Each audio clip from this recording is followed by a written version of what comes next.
What's up, everyone? Welcome to the Power Play with CJ. Today we're focusing on Tyler Seguin getting traded from the Boston Bruins to the Dallas Stars, along with Rich Peverley in exchange for Joe Morrow, Louis Erickson, and was it Riley Smith?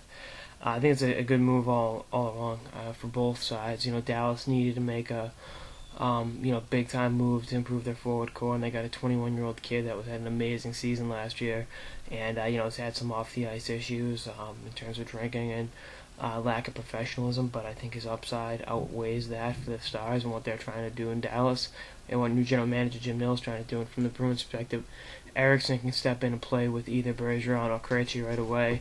Peverley's contract gets moved. That opens up some cap room. I think Smith will get a look at camp. I think Morrow has the potential to be the best player in this deal. I think Morrow has the potential to be a top 3 defenseman for years to come. And when you have a farm system devoid of high-end defensemen, Sands, Krug, and Hamilton, who I consider to be NHL defenseman, obviously, I think Morrow is a perfect fit, and I think he'll definitely help out and make a huge impact next year.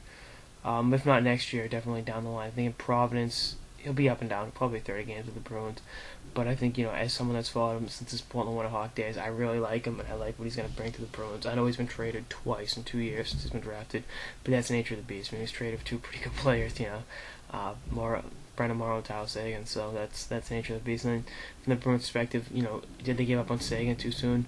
You can make that argument, but I think, that this is a team that wants to win the Stanley Cup.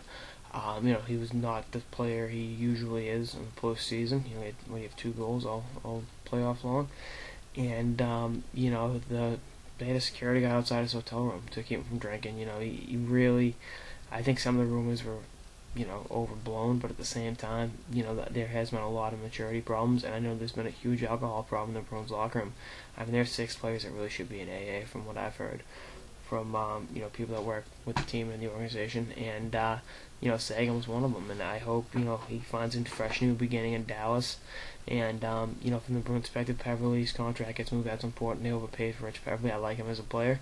He plays hard, but he's not worth the money they gave him or the term they gave him.